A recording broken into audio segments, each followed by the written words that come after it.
Buenos días, buenas tardes, buenas noches, bienvenidos a lo que hemos decidido llamar Los Postreros de Adonai, que empieza más o menos así. Shema Yisrael, Adonai Echad, Adonai Tzidkenu. Shema Yisrael.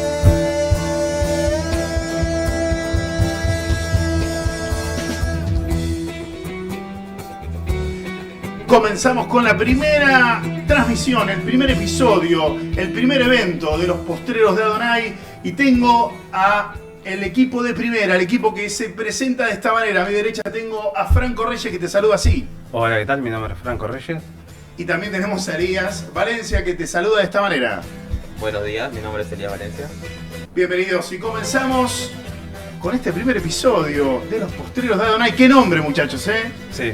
¿Qué nombre que le hemos puesto? Dos titanes tengo a mi derecha, y queremos poquito a poquito ir contándoles de qué trata esto de Los Postreros de Adonai. Alguien dirá, qué nombre, ¿no? ¿Por Los qué? Postreros de Adonai. ¿Qué pasó? ¿Cómo se pronuncia? Bueno, postrero parece postre. Bueno, a ver que me mirá y dice, este muchacho sí, que la verdad que Es muy erudito. es muy bonito. Pero bueno, queremos compartir también un poco cuál es el móvil, cuál es el deseo. Y a partir de ahí, Dios mediante programa van a poner entendiendo cuál es el significado del nombre, dejarlo como un pequeño misterio, y explicarles que básicamente el móvil de nuestro, o sea, el deseo, lo que hace arder nuestras almas, El motivo para estar acá, es dar razón de nuestra convicción, de nuestra fe. Poder explicarte, a vos que nos estás viendo, nos estás escuchando del otro lado, poder explicarte nuestras convicciones que pueden llegar en algún momento a ponerte en un pequeño aprieto intelectual, si nos permitís.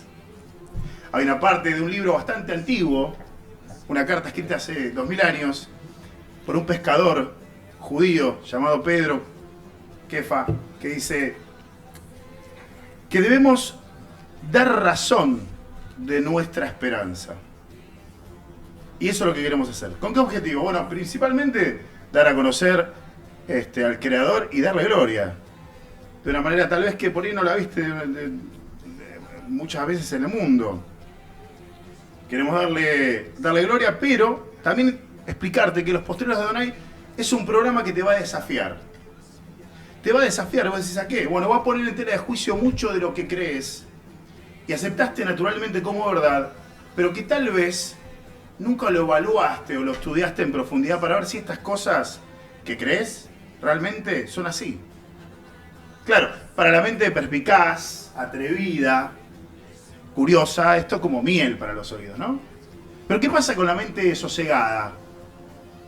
¿Qué pasa con la mente introvertida, temerosa? Claro, escuchar un programa como este puede ser tan estridente que te haga decidir no escucharlo más, pero danos una oportunidad. Una. El que tiene oídos por ahí que oiga. Así comenzamos, señores. ¿Qué opinan ustedes? Acá tengo a mis compañeros. A ver qué es lo que me dice Elías, por ejemplo, Franco. Sobre Bueno, esto. ¿de qué vamos a hablar entonces? ¿Con qué arrancamos? ¿Cuál es el tópico? Y a ver, si nosotros decimos que vamos a venir aquí a sentarnos para compartir nuestras convicciones, tendríamos que primero definir qué son convicciones, o por lo menos qué es fe, qué es lo que creemos. Pero antes de poder definir qué es lo que creemos, ¿no deberíamos definir qué es la fe? Yo opino que sí. Y eso es lo que vamos a tratar. El primer programa de Los Postreros de Adonai va a hablar acerca de la fe. Una terminología a veces no muy bien entendida.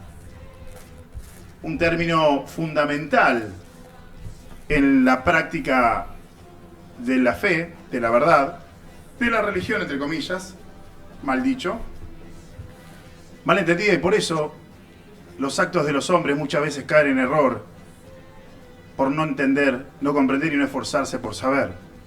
El maestro dijo que su pueblo se perdía por falta de conocimiento, y eso tiene que empezar a terminar, por lo menos en la época en la que estamos nosotros y donde nosotros estemos parados.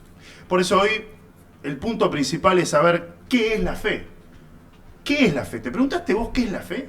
¿Alguna vez te pusiste a pensar, no, porque me dice que yo tengo que tener fe en Buda, tengo que tener fe en el gobierno, tengo que tener fe en la ciencia, tengo que tener fe en Jesús, tengo que tener fe en María. Pero está todo bien, pero ¿qué es la fe? No, la fe es creer, pero ¿qué es creer? Yo necesito saber, no sé qué opinan ustedes. Sí, comúnmente te van a citar Hebreos capítulo 11, ¿no? Versículo 1. Los más eruditos que sean bíblicos. ¿no? Claro, la gente Por ahí que se autodenomina cristiana o los cristianos mismos. El más osado, ¿no? Intelectualmente por ahí te tira un Hebreos 11.1. Pero te lo cita de memoria, ¿no? Sin analizar a profundidad qué es en verdad la fe. Me gusta lo que oigo, sí. Y es un poco la idea de todo esto, el querer un poco motivarlos a que indaguen, a que escudriñen, a que desmenucen cada versículo que podamos acá citar o que puedan encontrar, como Hebreos, que me acaba de mencionar acá Elías. Lo que mis amigos y hermanos te quieren explicar, te están compartiendo, es que con quienes camino hace casi 6 años, es que tal vez detrás del concepto de la fe se halle la razón para seguir el mismo camino en lo que estamos. Te lo queremos mostrar. Mira, a ver, si arrancamos por la etimología, o sea, el significado de la palabra fe en español, la Real Academia Española va a decir que es el conjunto de creencias que tiene una persona o un grupo. Ineficiente. Ahora, ¿qué dice la filosofía? Porque decir, a ver, etimológicamente la Real Academia Española que te diga la fe es el conjunto de creencias que tiene una persona o un grupo. ¿Ustedes qué? Bueno, puedo creer en el dios Tallarín, entonces. Claro, tal cual. O tengo un dragón en mi garage. Te va a decir ¿Por qué Lilita no es dios? ¿Por qué Lilita? Lilita Carrió no es dios. Hay una historia muy interesante sobre eso. Claro, Algún día la un contaremos. chiste interno. Es un chiste interno, pero también podríamos citar a Carl Sagan y decir, yo tengo un dragón en mi garage. ¿No? Bien. Entonces, claro, como decís vos, Eli, o sea, si yo digo que la fe es el conjunto de creencias, estoy haciendo básicamente una redundancia. Y también, como van a decir, bueno, toda fe es respetable entonces. Porque si es un conjunto de creencias que yo me puedo inventar, entonces vos tenés que respetar el producto de mi imaginación. Sí, o por lo menos, tal vez respetar en el sentido de no dañar, sí, pero no respetar en el sentido de considerarlo. No respetar intelectualmente me refiero. Exactamente. No me refiero... ¿Para qué? Yo creo en la libertad de que cada persona crea en lo que quiera, pero intelectualmente, de forma racional, hay cosas que tienen y no tienen respeto. Exacto. Quiero citar lo que, bueno, lo acabo de googlear obviamente. Lo que encontré cuando busco el significado de creer, que es lo que se utiliza hoy en día. Dice, creer, tener algo por cierto sin conocerlo de manera directa o sin que esté comprobado o demostrado. Que es justamente a lo que nosotros venimos a diferenciar cuando decimos creer, que nos basamos en el creer del concepto bíblico.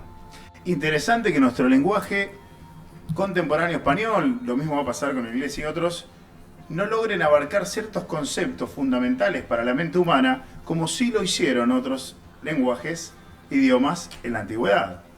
Y desde el lado filosófico, ¿qué dirá la filosofía acerca de la fe? Bueno, yo les cuento que puedo citar, por ejemplo, a Kant, que distinga la fe del saber o el conocimiento. Interesante esto, ¿eh? O sea, tenemos a la Real Academia Española, que simplemente hace una redundancia. La fe es el conjunto de creencias, o la creencia es el conjunto de fe. Es lo mismo, bueno, no importa, vamos. Kant va a decir que él distingue la fe del saber. ¿Por qué? ¿Por qué dice? Porque dice que la fe es un asentimiento subjetivamente suficiente, pero con conciencia de ser objetivamente suficiente. ¿Qué? ¿Me separa para rulo qué? ¿Con cuchara o con tenedor? ¿Qué quiere decir Kant? ¿Vamos lento? Vamos despacio. Dice así: la fe es un asentimiento, o sea, una aprobación, una anuencia, o sea, una conformidad. Fe es aceptar subjetivamente, con suficiencia, pero con conciencia, con el saber de que objetivamente la fe es insuficiente y es insuficiente para explicarse de manera empírica. Y va a decir que el saber, en cambio, es un asentimiento subjetivo y objetivamente suficiente. Entonces va a hacer una comparación en detrimento a la fe, diciendo que la fe, en definitiva, o digamos uno de los tópicos kantianos es que la razón discurre necesariamente hacia niveles superiores de abstracción, apartándose del fenómeno empírico. O sea, son cosas diferentes, ¿no? Está planteando que la fe y la razón van por dos caminos totalmente distintos. Y no solo eso, sino que Kant va a decir que la fe termina construyendo conceptos que pierden toda vinculación con la experiencia o la realidad. Kant va a decir que la fe termina construyendo conceptos que pierden toda vinculación con la experiencia, con la realidad, o sea, que crea cosas que no existen. Agustín de Hipona va a decir, bueno, está en el tercer nivel de abstracción, no, bueno, vuelve, pará, ¿es así? O sea, la fe es algo que no se puede comprobar, pero ¿qué es la fe? Producto de la imaginación, entonces, ¿no? Es claro, ¿la fe es lo que produce mi imaginación o la fe hace que mi imaginación produzca? Como se dice hoy en día, la fe y la razón van de manos separadas. Es algo que me han dicho bastante. Bien, todo con lo esto, cual discrepo. bien, todo esto son, fíjense que estamos haciendo algo que se llama definición descriptiva y no exhaustiva. Ahora, ¿y para la religión? ¿Qué es la fe para la religión? Porque muchos van a pensar que nosotros estamos hablando de religión. Un día lo vamos a tocar al tema. ¿Qué es la fe? ¿Qué se imagina que es la fe para la religión? Por lo que he podido escuchar o me han dicho directamente, es el creer algo sin necesidad de evidencia. Me gusta. Yo veo lo mismo. Elías, ¿vos qué opinás? Totalmente así, ¿no? Sí, ¿no? Creer, porque tenés que creer, básicamente, y es algo que te va a ayudar para tu vida, pero sin ningún sustento detrás. Me encanta porque podemos decir, creo que coincidimos los tres, y no por amistad, sino por honestidad intelectual, que la fe en la religión contemporánea, pero en la religión en todos sus tiempos, es un estado emocional de deseo de nuestro corazón con respecto a lo que nos gustaría que ocurriera en el futuro. ¿Mm? O sea, es como una especie de esfuerzo emocional por intentar sentir seguridad de que tal o cual cosa ocurrirá, pero ocurrirá según lo que yo deseo. Por ejemplo, cuando se nos acerca uno quien dice ser alguien de parte de Dios y que tiene palabra profética, o que tiene palabra de Dios, o nos recomienda inclinarnos delante de tal o cual estatua y nos da esa supuesta palabra, fe para ellos sería entonces aferrarse a esa palabra sin cuestionarla, sin dudar, sin dudar y forzar a las emociones a aceptar lo que deseamos, aunque no lo hayamos analizado. A esto ellos le van a llamar fe. Pero esto es fe. Ahora, ¿esto es fe en términos del libro que más se refiere a la palabra?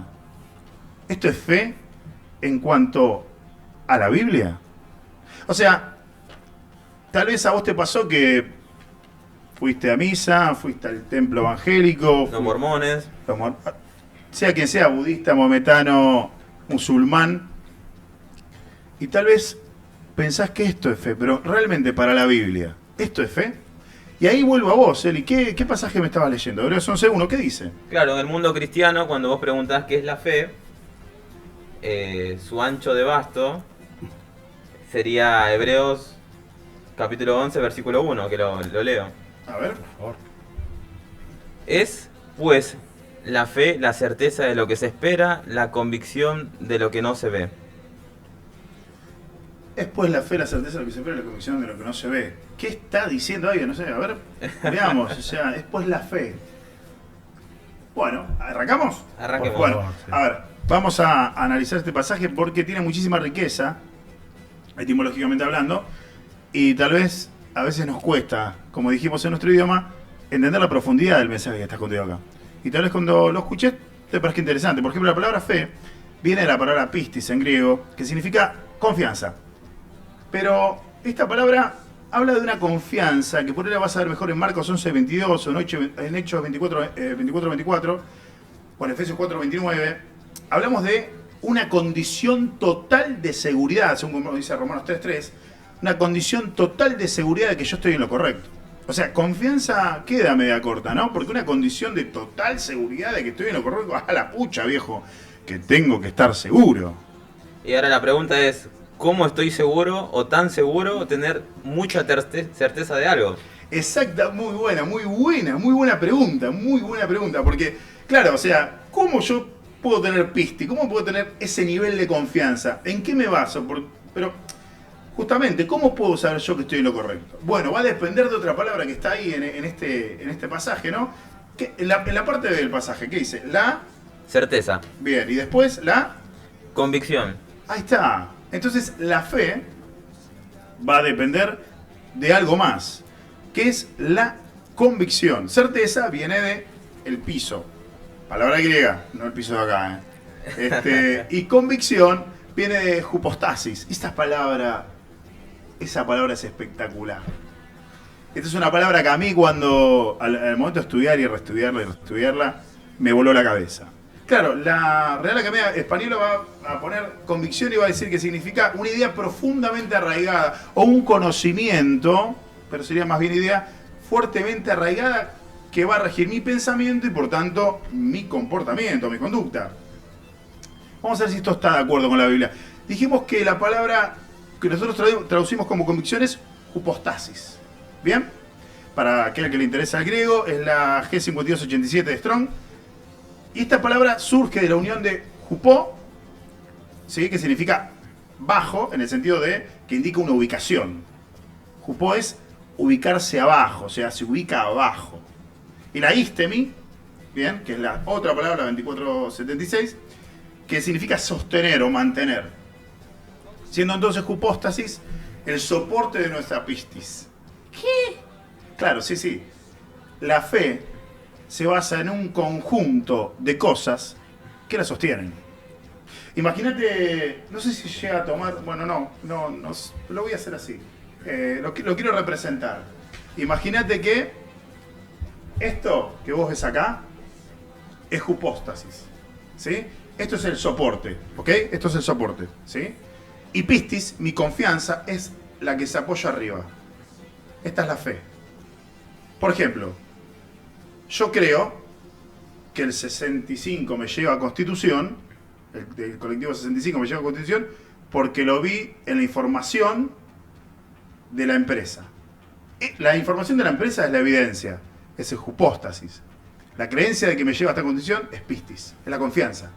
Bien, entonces lo que quiero compartirles a ustedes hoy, que convicción es un conjunto de cosas que ponemos para sostener nuestra creencia, o sea, es la sustancia, es la esencia, es la consistencia legal o la constancia legal que justifica lo que creo.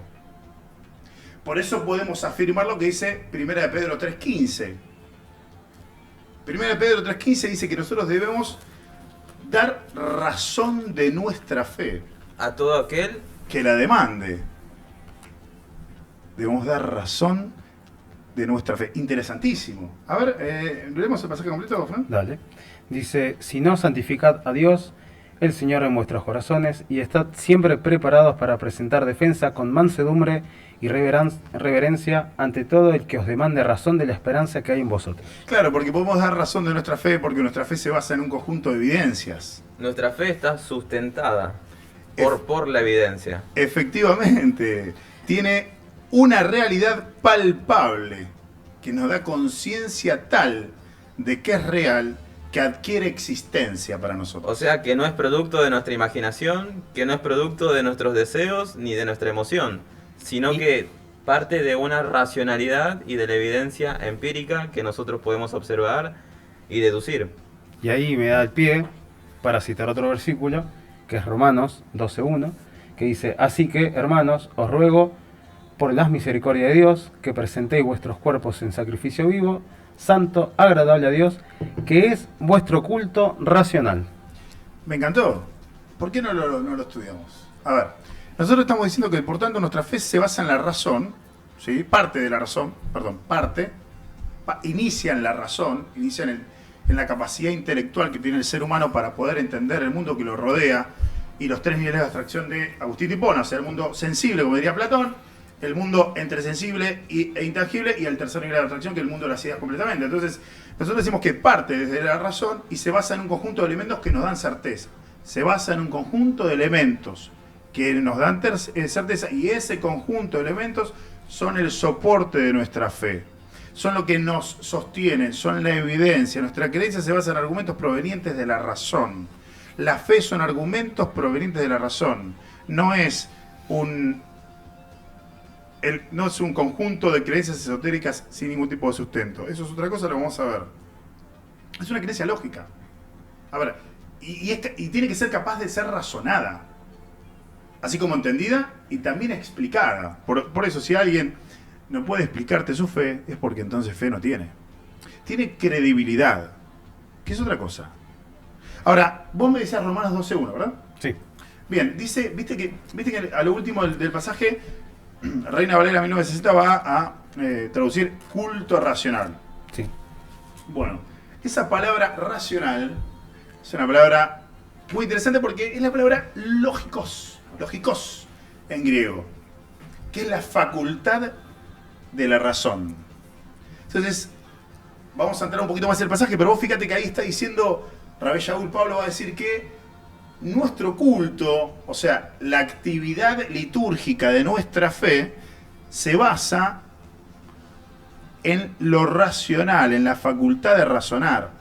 O sea, nuestra fe es inteligente. Y Pablo no lo hace porque sí. Esto es un contraste con los cultos paganos, donde, por ejemplo, se ofrecía mediante rituales y muchas veces por la fuerza,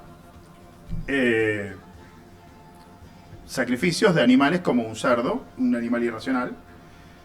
Y esto al día de hoy se hace, ya sin animales prácticamente, salvo en algunos lugares del mundo, pero se hace culto irracional, muchas veces por la fuerza, mediante la coerción emocional, sin presentar argumentación lógica.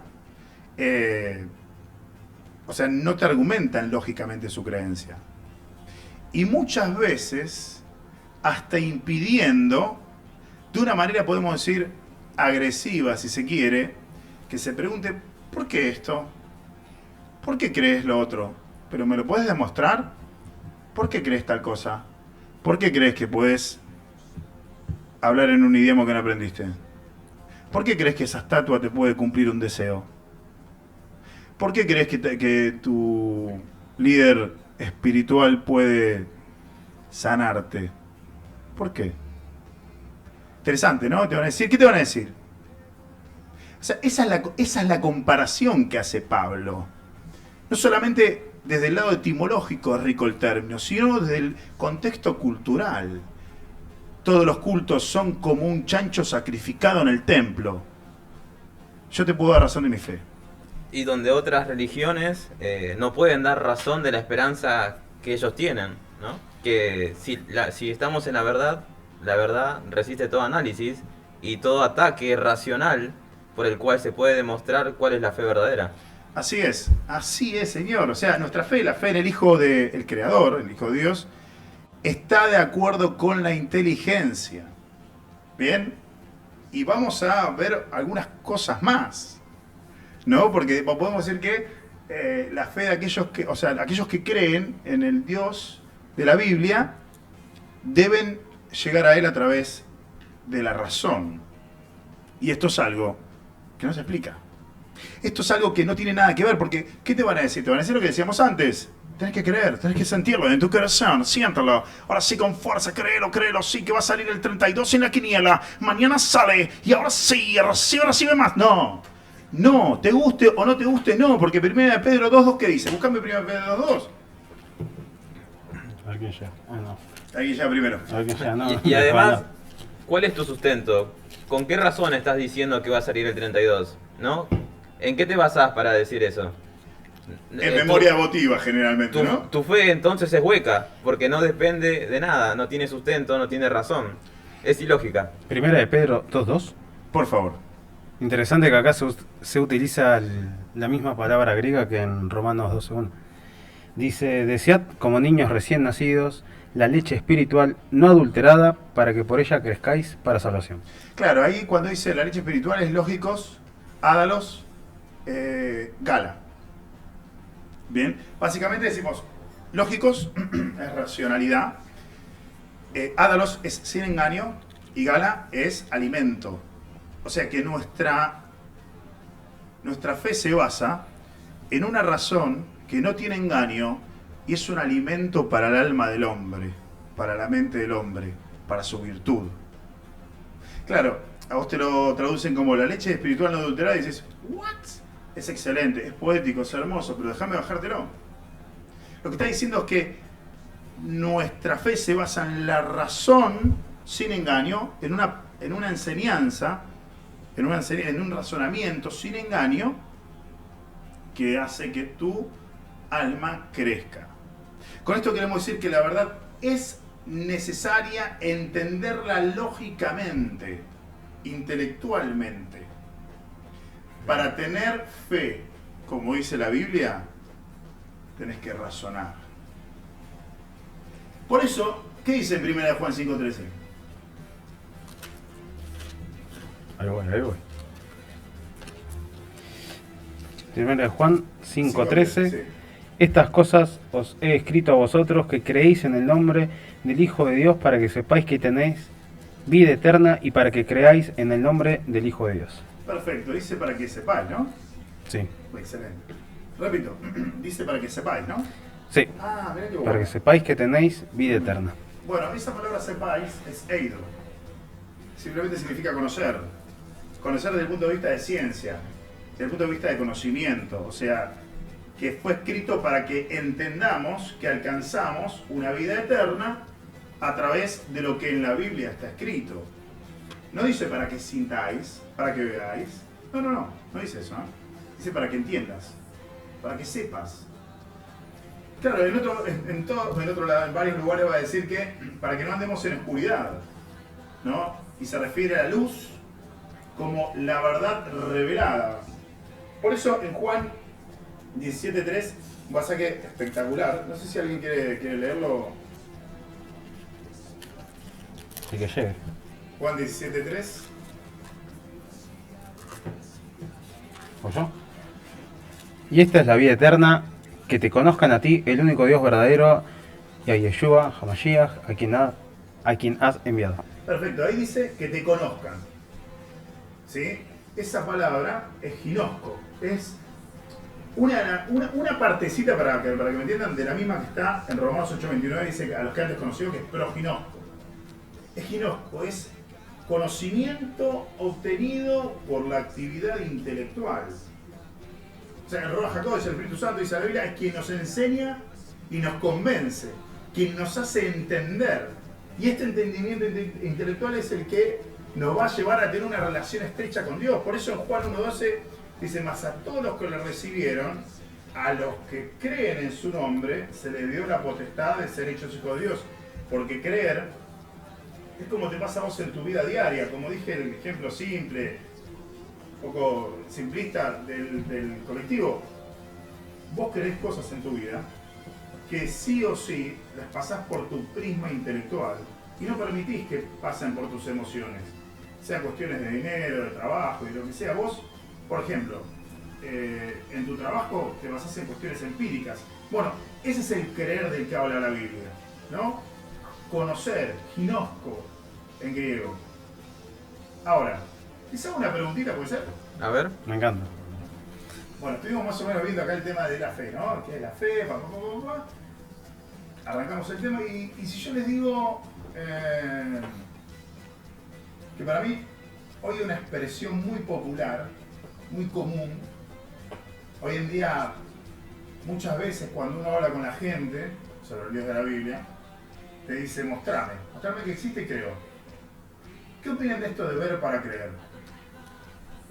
No, principalmente que no es un problema de conocimiento, es un problema de voluntad, como tantas veces hemos hablado. No importa la cantidad de información, de evidencia y de conocimiento que te presente, por más que veas que es cierto, si no tenés voluntad no vas a creer. ¿Y quién tiene voluntad, según la Escritura? Mirá, la verdad que según la Escritura dice que él hace tanto el querer como el hacer. Pero, ¿es válido esto de ver para creer? Y la verdad que no, porque hay otros métodos racionales como para poder llegar a una conclusión. Porque viste que hoy en día mucha gente, por ejemplo, que dice seguir a Yeshua, cuando alguien viene y dice, no, yo ver para creer, le responden, no, tenés que creer por fe. Como si la fe bíblica fuera algo esotérico, algo ininteligible. Indemostrable, ¿no? Indemostrable. Pero esta actitud de ver para creer, y esto lo digo al mundo, esta actitud de ver para creer no se opone ni es contraria a la fe de la Biblia. La Biblia nos llama a poner nuestra confianza en el Evangelio. Eso ya empezó. No, en el Evangelio. no sobre la base de algún salto irracional a la oscuridad, a lo vacío, sino en base a pruebas de diferentes tipos. Claro, mira, a ver, quiero explicarte esto. Ver para creer es válido, es necesario. Por eso en Romanos capítulo 1, versículo 20, ¿qué dice, Franco? Dice que su eterno poder y deidad, resumidamente, se hacen claramente visibles, siendo entendidas por medio de las cosas hechas. Léelo vos por si yo me equivoqué. Dale. Porque las cosas invisibles de Él, su eterno poder y deidad, se hacen claramente visibles desde la creación del mundo, siendo entendidas por medio de las cosas hechas, de modo que no tienen excusa. Perfecto, siendo entendidas, ¿no? Sí. Por medio de las cosas hechas. Eso es ver para creer, chicos. Y es más. No, básicamente lo que está diciendo el versículo es, el mundo está viendo la creación y el mundo está viendo al creador a través de la creación. Básicamente está viendo. Efectivamente. Y generalmente lo que sucede es que los líderes de las religiones van a coercionar, y no me importa, me han criticado tantas veces por intentar sacarles el poder que nunca tuvieron, y lo voy a seguir diciendo porque estoy completamente convencido. Con total de obtener poder, que no es ni más ni menos que económico y la voluntad de los seres humanos, van a hablar de una fe incomprobable, Mística. mística, esotérica, vana, y que sin ella tu familiar no se va a curar, sin ella el hambre que tenés no lo vas a resolver, sin ella tus padecimientos van a seguir. Ellos van a decir que si vos no tenés esta fe esotérica, mística, vana, entonces vas a tener problemas. Y nada que ver, absolutamente nada que ver. Apelan mucho al suicidio intelectual, como se le suele llamar. Tal cual. ¿Y cuándo uno comete un suicidio intelectual? ¿Cuándo es más propenso de cometer un suicidio intelectual? Cuando está bajo los efectos de la emocionalidad. Exacto. Por ejemplo, tenés problemas en tu vida, la muerte de un familiar. Vos vas a estar mal y te acercás a esos lugares que dicen tener la verdad, el consuelo. Y en ese estado emocional, doloroso y débil para la mente humana, son captados. Y le explican un tipo de fe, querido oyente, querido visualizador de videos.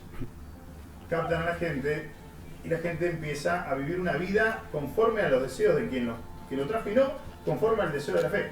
Mira, en 2 de Pedro, capítulo 1, versículo 16, dice, y voy a leer la nueva versión internacional que me parece que en este caso lo traduce mejor al decir, esto lo dice Pedro es una carta, vamos a decir, universal, y él dice lo siguiente: cuando les dimos a conocer la venida de nuestro Señor Jesucristo, en todo su poder, o sea, en el hecho de que va a volver, no estábamos siguiendo sutiles cuentos supersticiosos, sino dando testimonio de su grandeza que vimos con nuestros propios ojos. Esto es una prueba testimonial. La Biblia está llena de pruebas testimoniales. Pruebas testimoniales que se pueden utilizar, por ejemplo, en juicios, en casos penales, policiales, comerciales. Esto es una actividad legal. Por ejemplo, Lucas, cuando comienza su evangelio, o sea, su historia sobre Jesús, que se lo dirige a Teófilo, que aparentemente es un amigo, él escribe diciendo: después de haber investigado todo con sumo cuidado desde su origen, me ha parecido una buena idea escribírtelas por orden. Si la fe es algo esotérico que requiere solamente un esfuerzo emocional por tener esperanza, ¿por qué Lucas dice, después de haber investigado todo con sumo cuidado desde su origen? ¿Por qué? Si fuese la fe algo, una emoción de convencimiento, que una especie de espíritu, de ser del más allá, te envía a tu cuerpo, o que vos podés crearla con esfuerzo, negando la realidad, para que la realidad se transforme en lo que vos querés, ¿por qué tuvo que hacer semejante laburo Lucas? ¿Y por qué las tuvo que escribir? Hay algo que nos guarda, ¿no? Él está hablando de las cosas que él ha corroborado sobre la base de sus testigos oculares. O sea, el laburo, Lucas era médico, el laburo de este tipo es exquisito y requirió esfuerzo intelectual, esfuerzo físico, esfuerzo económico, esfuerzo de tiempo. No tiene absolutamente nada que ver con una especie de creencia irracional, donde yo, porque quiero que pase esto o no quiero que pase aquello. Y no conformó a un Dios en base a sus deseos, sino que se basó en la evidencia empírica de qué es lo que es Dios, quién es Dios y quién es el Mesías. Muy buena, muy buena. Y es más, la obra de Lucas es la obra más extensa del Nuevo Testamento. O sea, de todo lo que es la fe cristiana como regla principal de vida y de creencia principal en el hecho, no de importancia, sino de aplicación, el laburo que hizo Lucas, este muchacho, es el trabajo de investigación más largo que hay en los 27 libros del Nuevo Testamento. Es un laburo exquisito que consta de 2 tomos. Uno es la historia de Yeshua, de Jesús. Yeshua es el nombre real. Y después la historia luego de que él se va. Ahora, interesante, interesantísimo. A ver, por ejemplo, vamos a 1 Corintios capítulo 15. Porque de la misma forma, digamos, cuando Pablo defiende su confianza en la resurrección, me puede decir, ¿qué? Claro, ¿no te diste cuenta? La Biblia está todo el tiempo defendiendo intelectualmente. En 1 Corintios capítulo 15, vamos a ver que léeme del versículo 3 al 8. 15, 3, 8. Sí.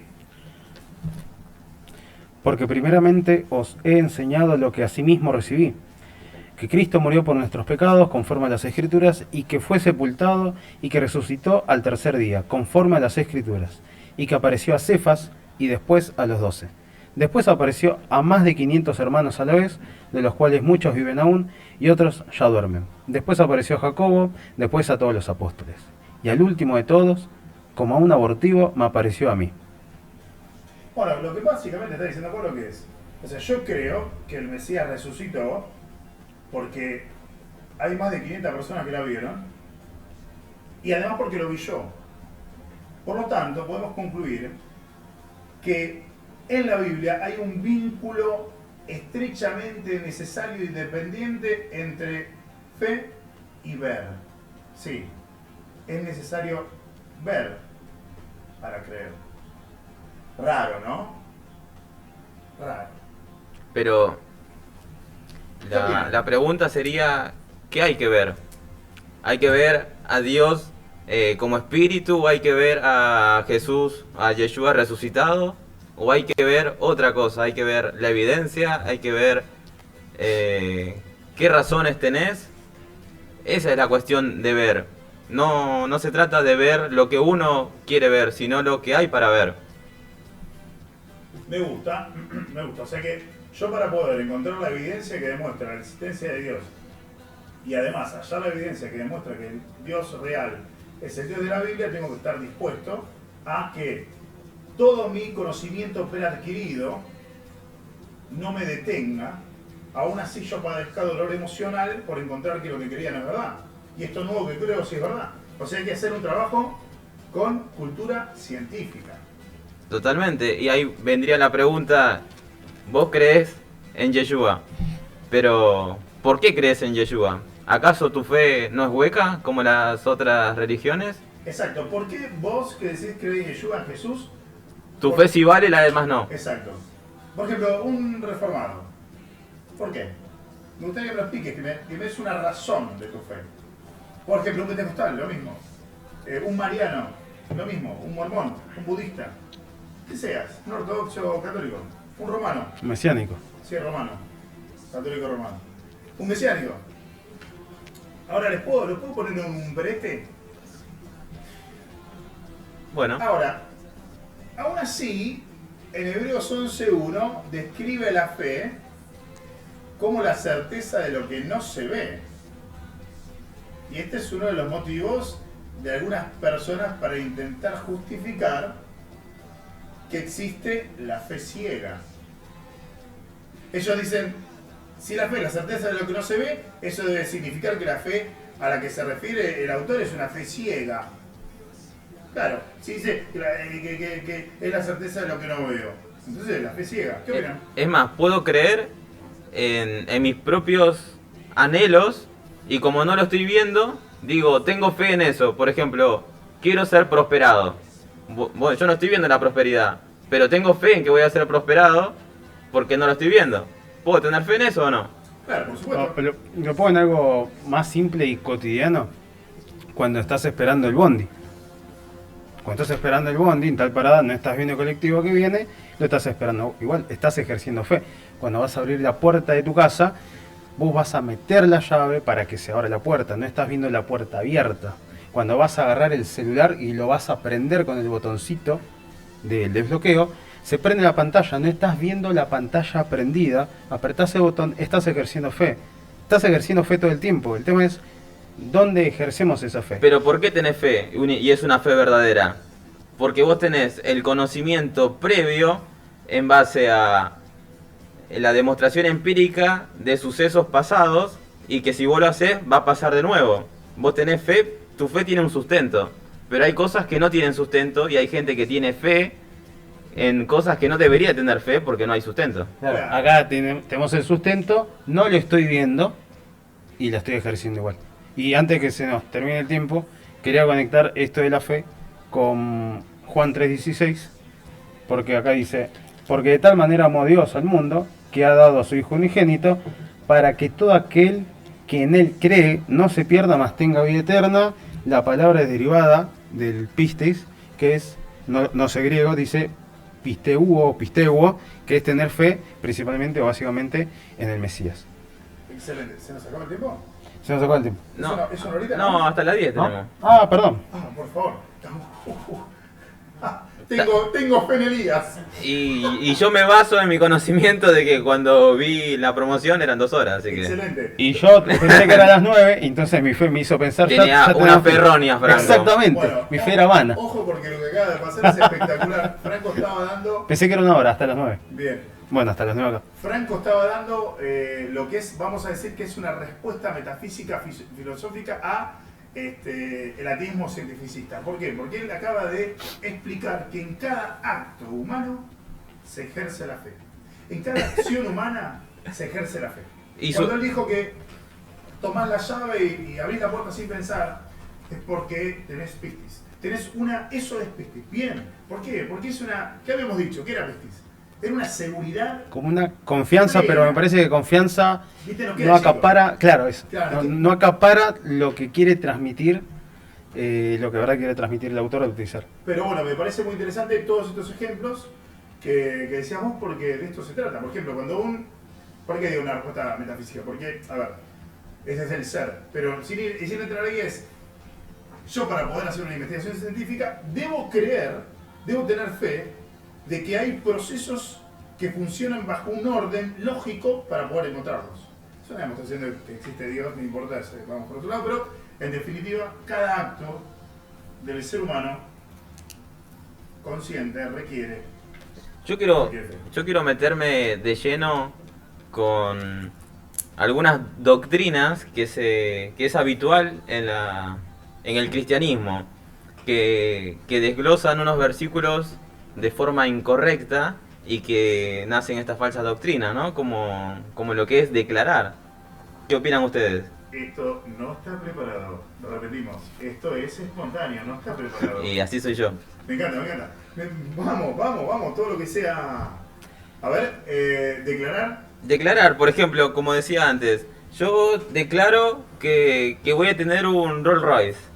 Tengo fe en ello. ¿Qué es declarar? ¿Es correcta esa fe? Yo me preguntaría primero qué es declarar o qué definición damos de declarar. ¿Y qué definición damos de declarar? ¿Qué definición dan ellos? Claro, yo no claro. adhiero a esa doctrina por ahora, ¿no? No tengo fe en eso. No. ¿Qué es declarar? O sea, que la palabra tiene poder. Y cuando hablan de palabra, hablan de su palabra. Que cuando uno declara, proyecta sus deseos con una especie de fuerza para que eso suceda. Que mi creencia acompaña ese deseo y mientras más fuerza hago en ese deseo se va a cumplir. Es como que ellos encuentran virtud, ellos van a entender que hay virtud en cerrar los ojos, respirar profundo y desear con toda nuestra fuerza que algo sea verdad o que vaya a ocurrir según lo que yo deseo. Eso es fe para ellos. Quiero compartir el versículo que habíamos comentado hace... Justo me estamos bajando del auto. Juan 15, versículo 7, si permanecéis en mí y mis palabras permanecen en vosotros, pedid todo lo que queréis y os será hecho. Bueno, ellos parten de de este versículo para su falsa doctrina de declarar. Es decir, bueno, ahí dice, si yo pido, se me dará, ¿no? Tengo la confianza de lo que me dice el Mesías, de que si yo pido, se me dará. Entonces, ¿cómo me demuestran ustedes que esto no es así? Bueno, repetí el versículo. Bien. Si permanecéis en mí y mis palabras permanecen en vosotros, pedid todo lo que queréis y os será hecho. Bien, perfecto. ¿Qué palabras tienen que permanecer? Y mis palabras, está hablando el Mesías, el Salvador del mundo, dice, mis palabras permanecen en vosotros, las palabras de Yeshua. Vamos a ver, Santiago capítulo 4. Vamos.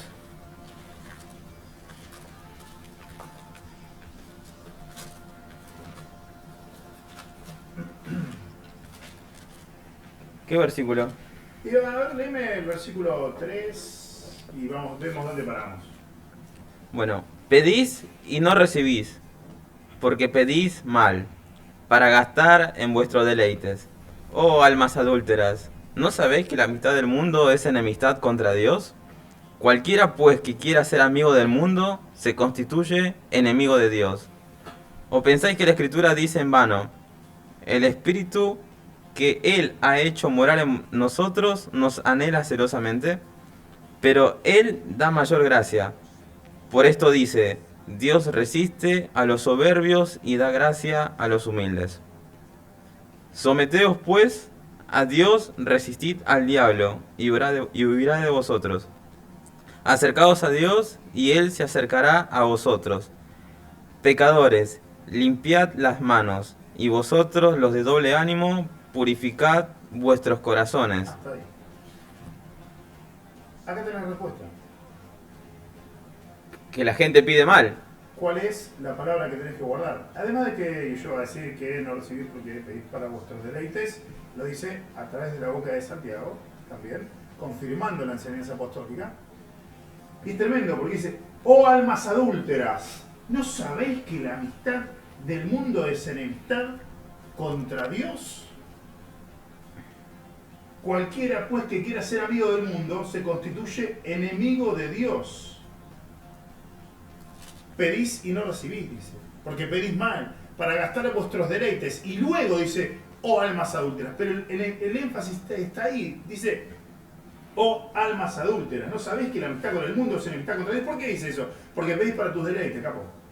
No funciona así, amigo. Y conectándome un poco con el tema, con el tópico de hoy, es ¿qué fe tenés al momento de decir, pedir, declarar todo este tipo de cosas? Y más aún, al enseñarlas, a incitarlo, pero declarar. Dale, pedilo, declara Ahora, lo que vos quieras.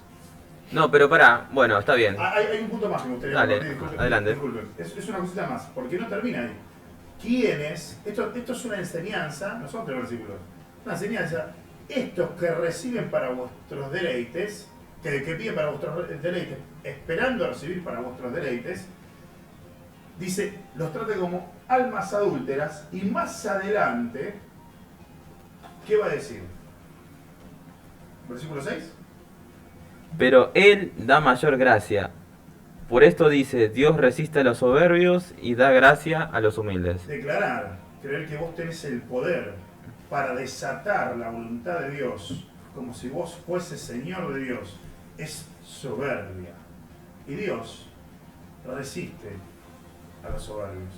Podrías humillarte con humildad, es el que creó todo, es el que creó esta mano. Se lo que vos estás viendo ahora lo creó Él. En él somos, en Él nos movemos, en Él andamos. No tenés ningún tipo de poder. No podés declarar en el sentido de decretar voluntad. No podés.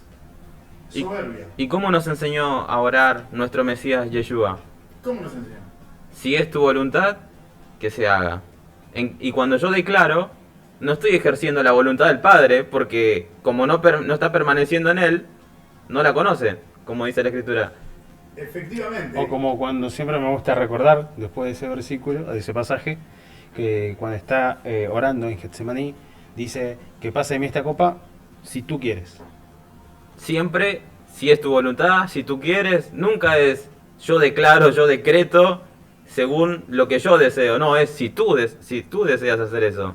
Bueno, esto parte también de de querer adaptar algo que no es. Es decir, el concepto de la fe, como dice la Escritura, lo adapto a algo que va acorde a mis deleites, a mi Claro. concupiscencia. Porque siempre estamos quebrando su Torah, su ley.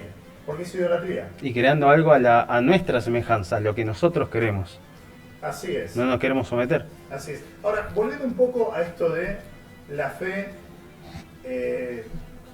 se sostiene o proviene de un esfuerzo intelectual que logra obtener un conjunto de argumentos que la sustentan. Bien, me gustaría si alguien puede ir a Juan 16:8.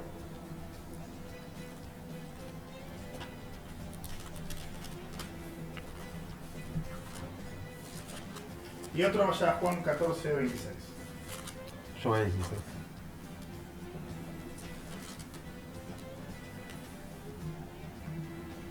¿Leo? Sí. Perdón, 16. Estás en Juan. Juan 14:26 o 16:8. 16.8. Bien, vamos. Dice Juan 16.8, y cuando Él venga convencerá al mundo de pecado, de justicia y de juicio. ¿Qué hace el Ruach HaKodesh, el Espíritu Santo? Convence. Bueno, la palabra es elenjo, que significa convencer mediante refutación intelectual. Y estamos en Juan 14:26, ¿verdad? Sí. ¿Qué dice? Mas el Consolador, el Ruach HaKodesh, el Espíritu Santo, a quien el Padre enviará en mi nombre, Él os enseñará todas las cosas y os recordará todo lo que yo os he dicho. Momento. ¿Qué va a hacer qué? Enseñará todas las cosas y os recordará todo lo que yo os he dicho. Enseñar, recordar, ¿con qué parte del cuerpo se hace eso? El corazón, ¿Qué es qué? la mente, la mente. Enseñar, didasco en el griego, que es dar instrucción. De vuelta, todo por tu mente, campeón. Lo tenés que discernir, lo tenés que entender. Bien, o sea, no estamos hablando de que la fe es hueca, es ciega, es tonta. No, la fe de la Biblia, no. ¿Qué dice Efesios 6:16? Efesios 6:16, después vamos a ir anotando los pasajes, pero lo que pasa es que esto surge. Lo estoy anotando. Efesios 6:16, vamos a leer, el que lo tenga, arranca. Sobre todo, tomad el escudo de la fe con que podáis apagar todos los dardos de fuego del maligno. Y tomad el yelmo de la salvación y la espada del Espíritu, que es la palabra de Dios. Orando en todo tiempo, con toda oración y súplica en el Espíritu, y velando en ello con toda perseverancia y súplica por todos los santos. Perfecto. Volvemos al versículo 16. Quiero que o sea, si nosotros decimos que la fe surge del esfuerzo intelectual, mediante el cual nosotros obtenemos un conjunto de evidencia para sustentar nuestra creencia, para formarla, quiero que me expliquen qué significa este pasaje. O sea, si la fe, ese conjunto de evidencias, ¿por qué dice? Sobre todo, tomad el escudo de la fe con que podáis apagar todos los dardos de fuego del maligno. ¿What? O sea, el maligno... Siento que me estoy transformando. Siento que estoy desapareciendo. Escúchame, vítale.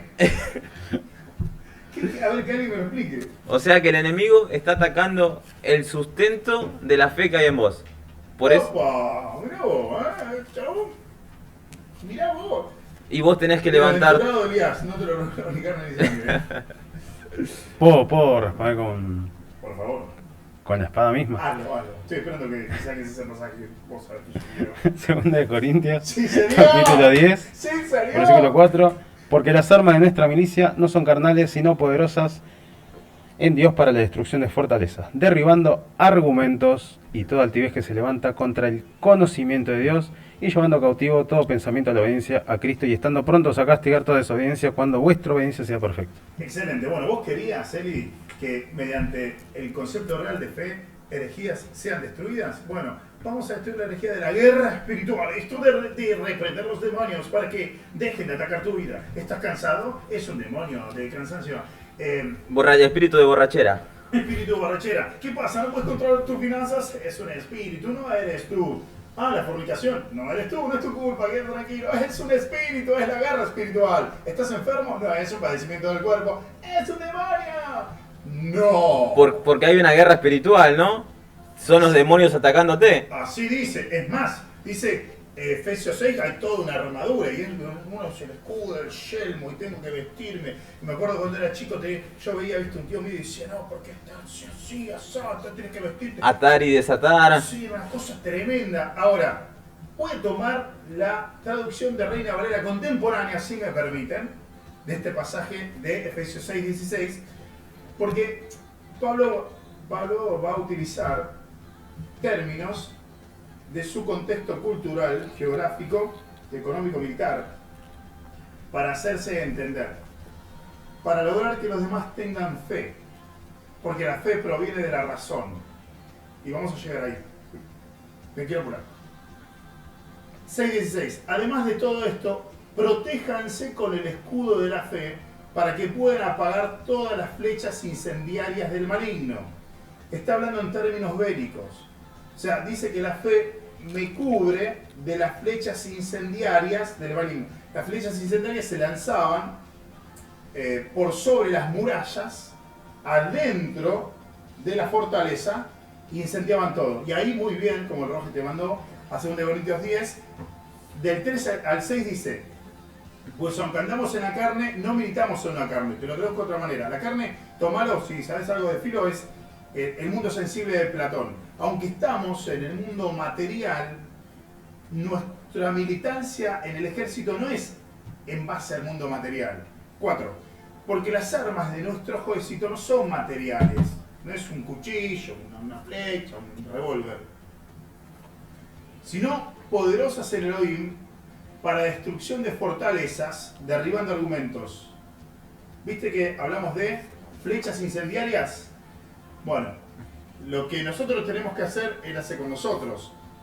Dice que la guerra espiritual es la destrucción de fortalezas, derribando argumentos y toda altivez que se levanta en contra del conocimiento de Dios. Bien, del conocimiento de Dios. ¿Para qué? Derribar fortalezas. Derribar fortalezas. A todo aquel. Destruir fortalezas derribando argumentos y toda altivez que se levanta en contra del conocimiento de Dios. ¿Y cómo termina? Llevando cautivo todo pensamiento a la obediencia a Cristo. Ahí. Llevando cautivo todo pensamiento. ¿Me vas captando? ¿Vamos? Dice, vamos de nuevo. Es muy importante. La guerra espiritual te dijeron que era echar por los demonios. Bueno, yo te voy a decir que no.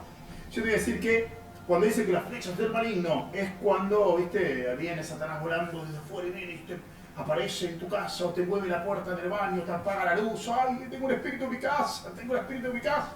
No, no es así, no funciona así. Esto es una cuestión de raciocinio. ¿Qué dice? La Biblia dice que la guerra espiritual es destruir fortalezas. Bien, ¿cómo? Derribando argumentos. Bueno, argumentos viene de la palabra griega logismos. ¿Bien? Y fortaleza, en realidad es ojúramo. ¿Qué significa eso? Fortificar para sostener algo con seguridad. Bien, entonces yo voy a fortificarme con seguridad en base a logismos que son razonamientos lógicos. Entonces lo que me está diciendo la Biblia es, mira, vos tenés que ir a ese señor, charlar con él, hablar cómo andás, todo bien, escuchar, y destruir su fortaleza. Destruirla. ¿Cómo la destruís? Derribando los argumentos lógicos. Bien, o sea, él se encerró, como yo conocemos todos, en su realidad, en su fortaleza, ¿sí? En su ojúramo, y tiene un conjunto de logismos, de razonamientos lógicos. Claro, dice destruir los logismos y toda altivez. ¿Por qué? Porque el razonamiento humano, cuando no proviene de una fuente santa, produce altivez. Entonces cuando derribas el logismo, o sea, cuando derribas el argumento, derribas la altivez. ¿Pero contra qué? Contra todo el conocimiento, que es gnosis en griego. Es conocer en el estado de ciencia, de conocimiento empírico, gnosis. No es algo esotérico, un fantasmita, no.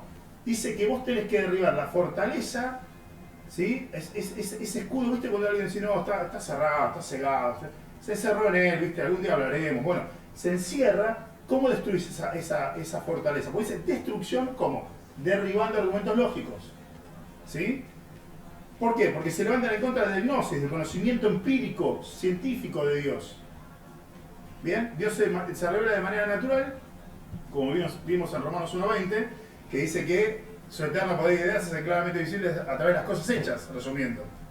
Bien, ¿y cómo termina? Dice, ¿para qué? Para llevar cautivo. Llevar cautivo, la palabra cautivo es espectacular, porque es entrar con violencia y arrebatar. ¿Qué cosa? Con violencia no física, sino intelectual. Cautivo todo pensamiento. Noema. Pensamiento es entendimiento. Para agarrar el entendimiento de la persona y llevarla cautiva, así arrastrándola con argumentaciones lógicas a qué? A la obediencia al Mesías. ¿Y qué es la obediencia al Mesías? Lo vamos a ver. Antes de eso, permiso, quiero meter un comentario. Que lo que está describiendo, lo que hace Pablo, es una analogía entre una guerra física, pero a nivel intelectual, a nivel racional, como algo académico, casi lo hace ver. Y eso va de la mano con lo que dice Efesios, ¿no? Que no tenemos lucha contra sangre y carne, sino contra principados, potestades, contra los gobernadores de las tinieblas de este siglo, contra huestes espirituales de maldad en las regiones celestes. Y como decía, no es un fantasmita que te apaga y te prende la luz, o que te posee y te hace hacer lo malo, sino que se refiere a esos argumentos, ahora que están los ateos, ¿no? Con esos dardos, tratando de derribar nuestras fortalezas sobre la fe en el Mashiach. Tal cual, son, digamos, recursos lingüísticos, como la comparación ilustrativa que está haciendo acá. Pablo es espectacular, porque ves que utiliza un recurso lingüístico lógico, bien, real, para dar a entender, para hacerse entender. Cómo se nota también la inspiración del Ruach, que hace que todo encaje a la perfección y que sea exquisito. Leerlo, analizarlo, pensarlo, es extraordinario. ¿Querés algo aún más exquisito? Vamos todos al Evangelio de Juan, capítulo 1, versículo 1.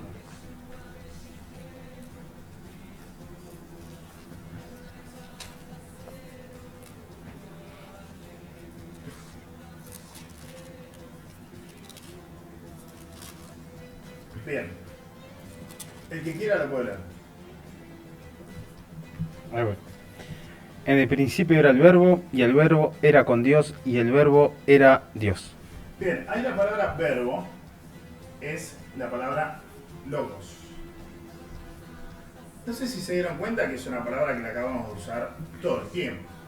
Logismos, por ejemplo, dijimos, al decir derribar argumentos en griego es logismos, ¿no? Y después lógicos, como culto racional. ¿Ok? Bueno, él es el logos. Él es el conocimiento. Él es la verdad. Exactamente. Él es la revelación, expresión y verbalización de la razón lógica, los pensamientos lógicos de quien nos creó. Quien estuvo entre nosotros es el Logos. Es la razón sobre toda razón. Es el creador. Por eso vos lees las historias contadas por los diferentes testigos y te vas a dar cuenta que no lo podían agarrar en una. Los paseaba por todos lados. Pa. Una cosa espectacular. Un tipo que nació. A ver, quiero que entiendas esto. Yeshua, desde el punto de vista humano, es un hombre que nació en una de las provincias más pobres de Roma, en Judea. En una de las zonas más pobres. Los padres no tenían un mango, hermano. El tipo nació donde nacen ovejas. Tuvo que escapar, rajar a Egipto y volver al tiempo. era hijo de un tectón, de un arquitecto, de un albañil. No tenía plata, no tenía estatus social, no tenía estatus político ni académico. Y transformó nuestro calendario y lo partió al medio. Por ahí sé ahora de que tal vez le prestes atención. No digo que creas, porque te acabo de explicar y te acabamos de explicar que creer es mucho más que desear con el corazón. Creer es entender. Lo único que te digo es tal vez sea la hora de que le prestes atención con racionalidad y le des una oportunidad. Algo que tal vez nunca te lo contaron de esta manera. Él es la razón. Por eso el maestro nos dijo, según como relata Yohanan, Juan, en el capítulo 16, versículo del 3 al 15, dice: pero cuando venga el Espíritu de verdad, Él os guiará a toda verdad, porque no hablará por su propia cuenta, sino que hablará todo lo que oyere y os hará saber las cosas que habrán de venir. Él, dice Yeshua, que el Espíritu que habría de venir, Él me glorificará porque tomará de lo mío y os lo hará saber. Todo lo que tiene el Padre es mío, por eso dije que tomará de lo mío y os lo hará saber.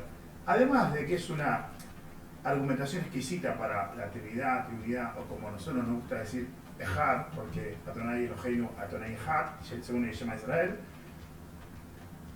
dice que Él es la verdad, y la verdad se basa en un razonamiento, chicos.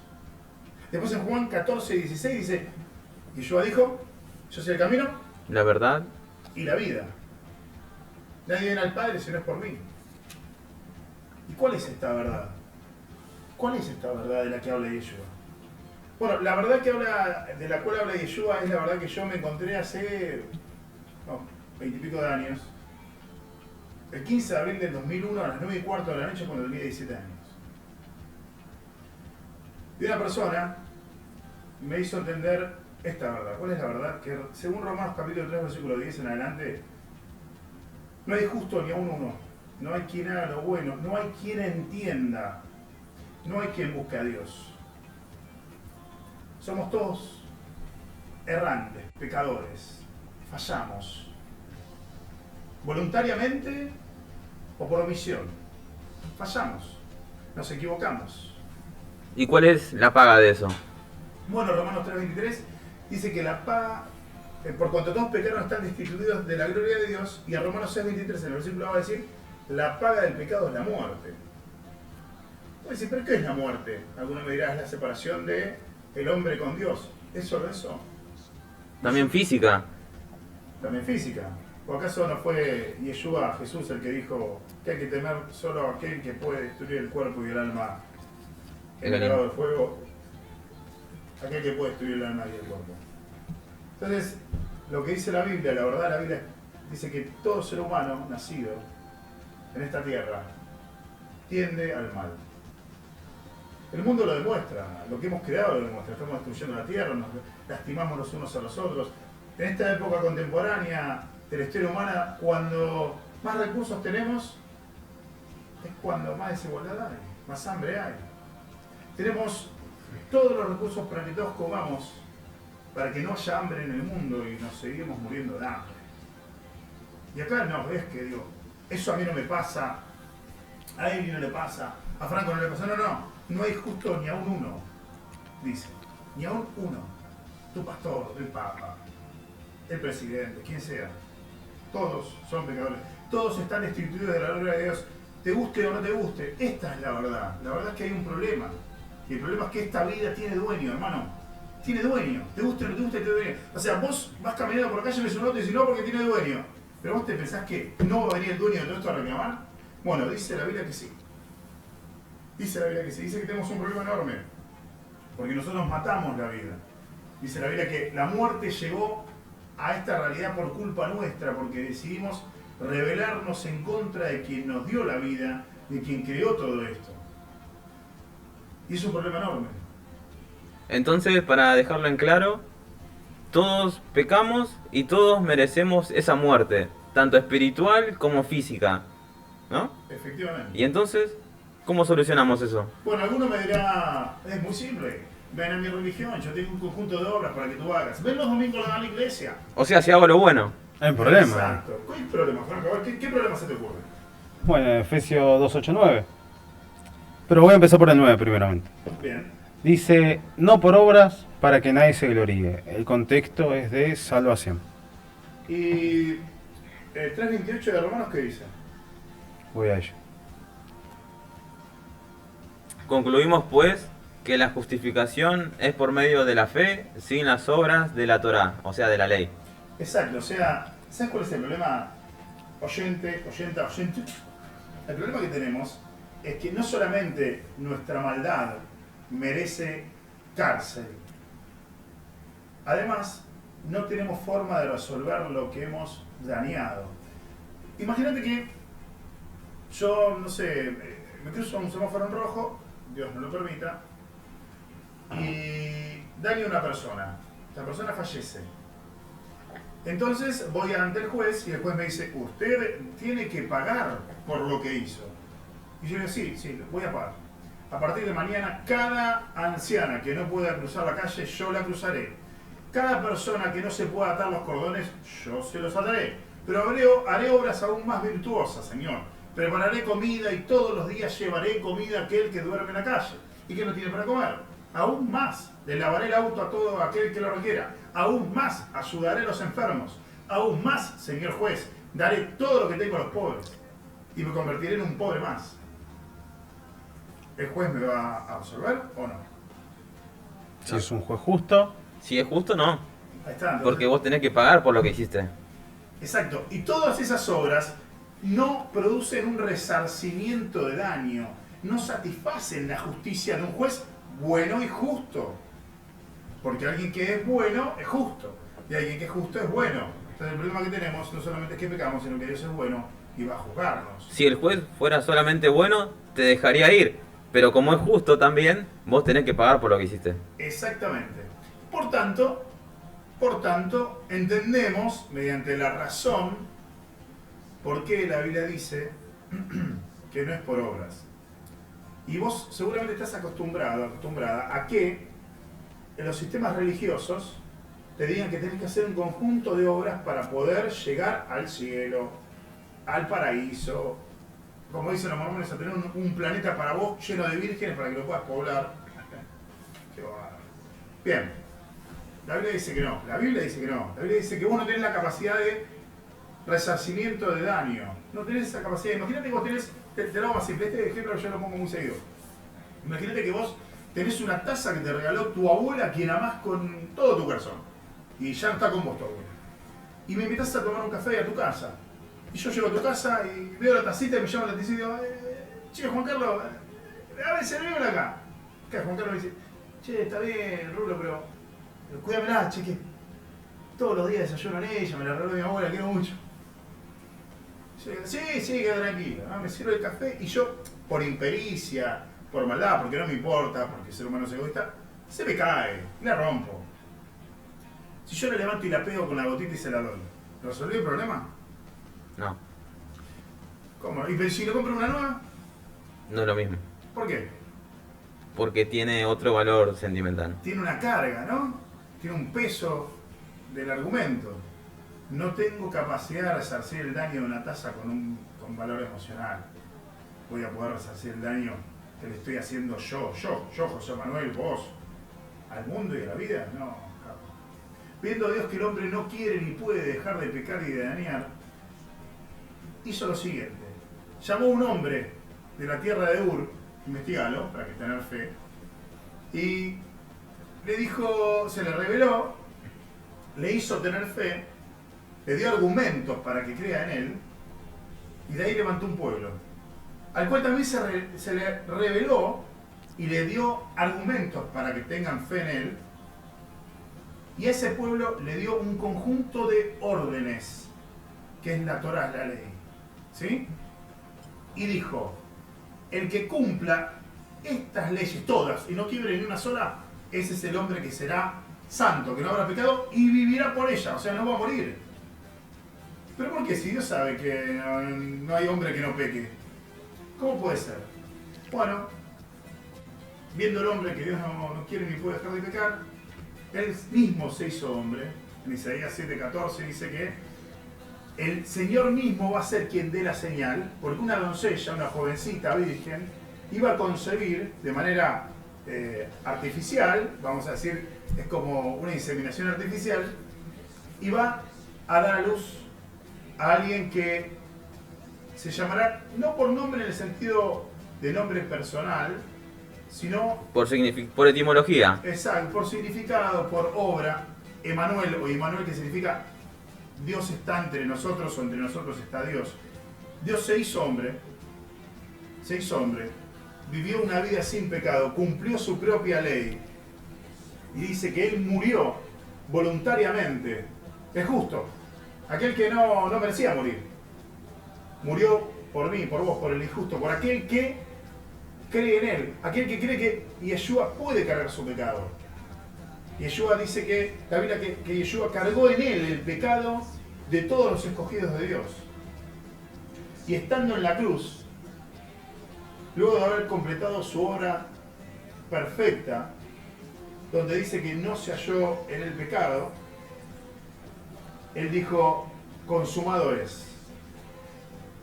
Y es de esta manera en la que podemos entender el pasaje de Juan 3:16, porque de tal manera, pero de tal manera, amó Dios al mundo, amó Dios a su creación, que ha dado a su Hijo unigénito para que todo aquel que en Él cree no se pierda, sino que tenga vida eterna, porque Dios no envió a su Hijo para condenar al mundo, Dios envió a su Hijo para que el mundo viva por Él. ¿Querés conocer la obra de Yeshua? Mira, Isaías 53 dice así: ¿quién ha querido nuestro anuncio? ¿Y sobre quién se ha manifestado el brazo de Jehová? Subirá cual renuevo delante de Él y como raíz de tierra seca. No hay parecer en Él, ni hermosura. Le veremos, mas sin atractivo para que le deseemos. Despreciado, desechado entre los hombres, varón de dolores, experimentado en quebranto. Como que escondimos de Él el rostro. Fue menospreciado y no lo estimamos. Ciertamente llevó Él nuestras enfermedades y sufrió nuestros dolores. Y nosotros le tuvimos por azotado, por herido de Dios y abatido. Mas Él herido fue por nuestras rebeliones, molido por nuestros pecados. El castigo de nuestra paz fue sobre Él y por su llaga fuimos nosotros curados. Todos nosotros, todos, nos descargamos como ovejas. Cada cual se apartó por su camino, mas Jehová cargó en Él el pecado de todos nosotros. Angustiado Él y afligido, no abrió su boca. Como cordero fue llevado al matadero y como oveja delante de sus trasquiladores enmudeció y no abrió su boca. Por cárcel y por juicio fue quitado, y su generación, ¿quién la contará? Porque fue cortado de la tierra de los vivientes y por la rebelión de mi pueblo fue herido. Y se dispuso con los impíos su sepultura, mas con los ricos fue en su muerte, aunque nunca hizo maldad, ni hubo engaño en su boca, nunca pecó. Con todo esto Jehová quiso quebrantarlo, sujetándole a padecimiento, cuando haya puesto su vida en expresión por el pecado. Entonces verá linaje y verá largos días, y la voluntad de Jehová será en su mano próspera. Verá el fruto de la aflicción de su alma y quedará satisfecho. Por su conocimiento justificará mi siervo justo a muchos y llevará las iniquidades de ellos.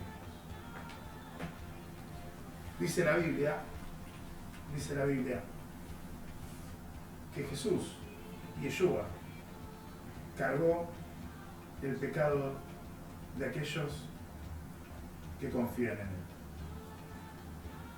Ahora el juez, ese juez justo, nos ve a los que creemos en Él como si fuéramos su hijo. Así que ya no nos va a condenar, sino nos dará vida eterna y seremos herederos y coherederos con el Mesías. Efectivamente. Y si vos querés tener fe, agrego este tejo, si vos querés tener fe en esto, anda a leerlo. Este libro está escrito cientos de años antes de que Yeshua pise la tierra. De hecho, la profecía de Isaías se escribió 800 años antes de que nazca el Mesías. Literalmente estamos leyendo la obra de Dios, la sabiduría de Dios. ¿Cómo no tener fe en el Creador?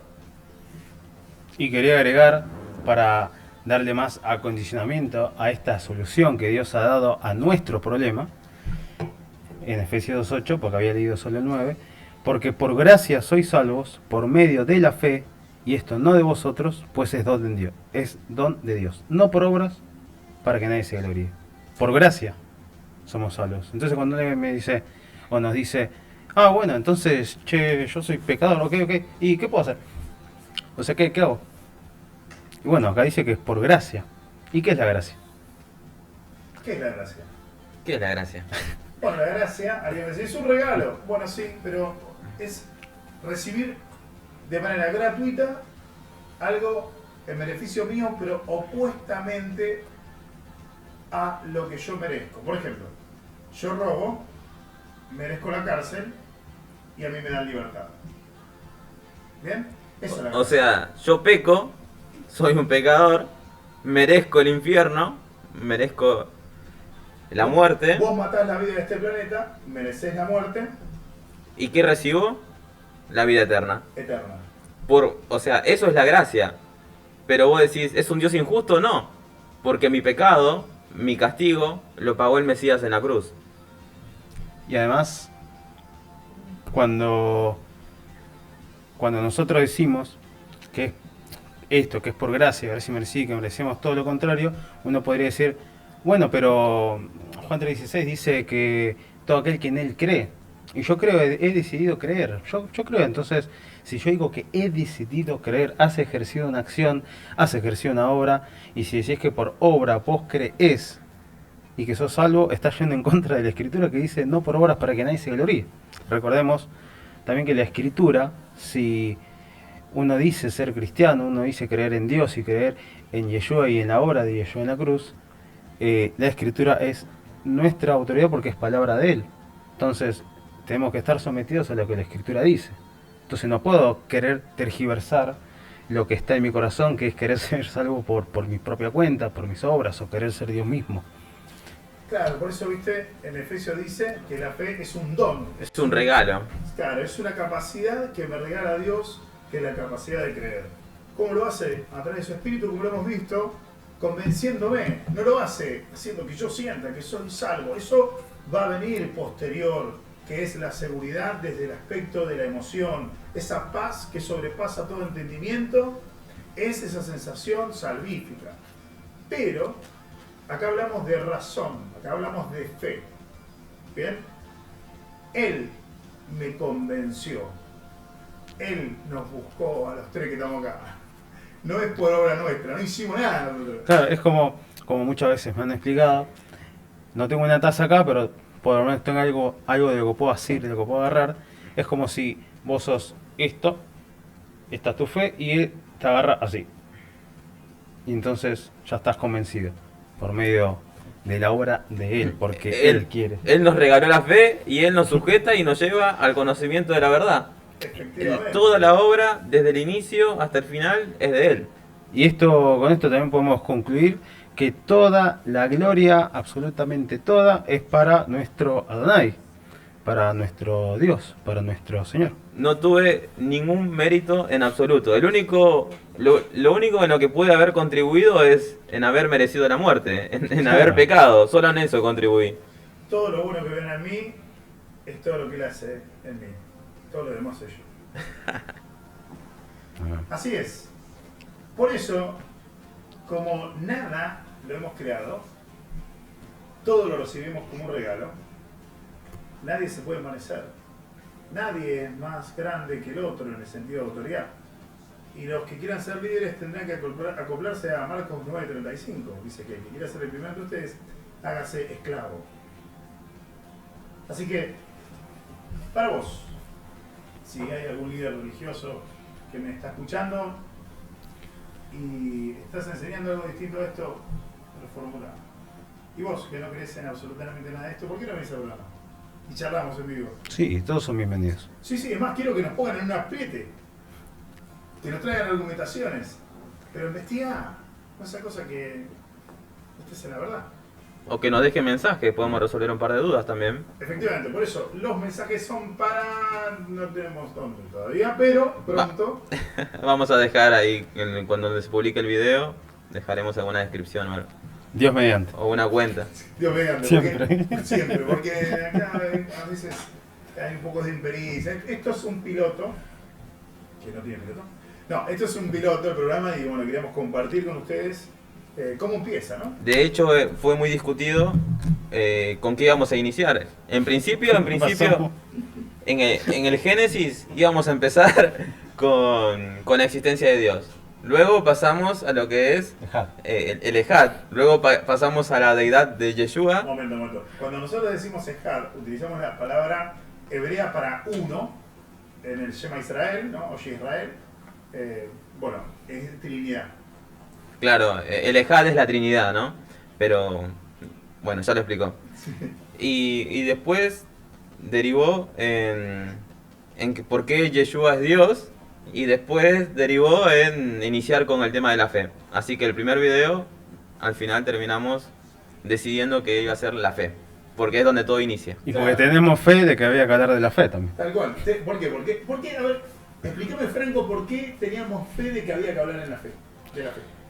Bueno, inicialmente creíamos, como explicó Elías, vamos a hablar de esto.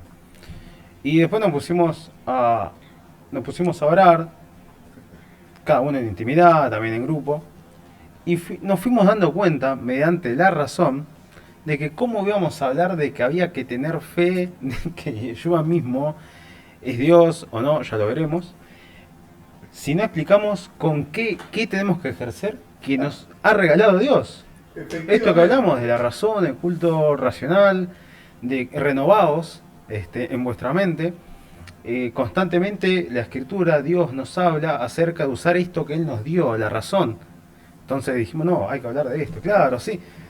Hay que tener todo de frente, no lo estamos teniendo. Y plantear un lineamiento también para compartir a todos aquellos que nos vean es, por acá vamos a hablar nosotros, sumate, escuchanos, miranos, porque por acá vamos, Vamos a tocar temas muy interesantes más adelante, si Dios lo permite. Lo cuestionamos todo. Absolutamente todo. Y Yeshua en la cruz dijo, Elí, ama sabactami, Señor, ¿por qué me desamparaste? Y hoy en día hay religiosos que les molesta o no permiten que pregunten, ¿por qué? ¿Y por qué esto? ¿Y por qué lo otro? ¿Y a No. Dios se lo razona o no se lo razona? Es la única forma de llegar a Él, a través de la verdad que se razona por el intelecto. Y bueno, y también quedó pendiente la pregunta que les había hecho de ¿por qué creer en el Mashiach Yeshua? ¿Es el Mesías de verdad? ¿Existió en verdad? ¿Existe Dios? Bueno, hay miles de preguntas que más adelante iremos resolviendo. Y las queremos tocar a todas. Estás invitado a ver cómo respondemos por qué, si Dios existe y es bueno, en el mundo hay maldad. Porque hay muerte, porque hay dolor, porque hay atrocidades. ¿Cómo demostrás vos, Rulo, José Manuel, Franco, Elías, cómo demuestran ustedes que Dios existe y además que es el Dios de la Biblia? ¿Cómo demostrás que la fuente de autoridad principal es la Biblia y no otra? Que la única fuente de autoridad hoy en día es la Biblia, la sola escritura, por ejemplo. ¿Cómo lo demostrás? De mazo. ¿Por qué no adorás a María, José Ahí Manuel? está. ¿Por qué no le rindo reverencia? Porque vamos a usar terminologías, digamos, bajo la honestidad intelectual. O sea, ¿por qué yo no Venerás. venero, no reverencio a María ni a ninguno de los santos? ¿Por qué no creo en Mahoma? ¿Por qué no pongo mi pistis, mi confianza en Buda? ¿Por qué me parece que José Smith no hizo bien al imprimir billetes con su cara en Estados Unidos? Todo eso y mucho más en los postreros de Adonai. Aprovecho, una vez más, a citar Hechos 17:11, que dice, está hablando el contexto Pablo y Silas predicando en Berea. Recordemos que siempre lo echaban, lo querían matar constantemente. Y acá sucede que escribe, y estos eran más nobles que los que estaban en Tesalónica, pues recibieron la palabra con toda solicitud, escudriñando cada día las escrituras para ver si estas cosas eran así. Así que vamos a recibir con solicitud toda aquella duda, cualquier análisis que se haga, que Cualquier argumento. cualquier argumento, para ver si estas cosas son ciertas. O sea, para vos me estás diciendo que los que creen en el Dios de la Biblia estudian. Deberíamos. Es la única forma de creer. Claro. Así es. Y Así que no estamos peleados con la razón, con la No, racionalidad. Al contrario, sin el logos, sin el logicus, no llegamos a ningún lado. Mediante la razón es que podemos, y hablo por los tres porque los conozco bastante, es que podemos creer, y mientras más usamos la razón de forma honesta, intelectual y con la guía de Elohim, es que podemos creer más, y nuestro sustento cada vez es más fuerte, es más grande, Y tenemos más fe. y tenemos más fe. Y tenemos más fe. Y no podemos negar en quién hemos creído. Así que cualquier persona es bienvenida, cualquier duda es bienvenida.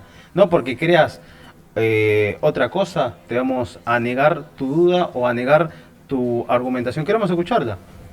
Quién sabe, tal vez la otra persona tenga la verdad y nosotros estamos equivocados. ¿Por qué no? Vamos a verlo. Serían de ayuda para nosotros de salir de esta supuesta mentira en la que ustedes piensan que estamos. Porque si de verdad estamos en la verdad y nunca tuvimos una duda que a vos sí se te haya ocurrido, queremos escucharla.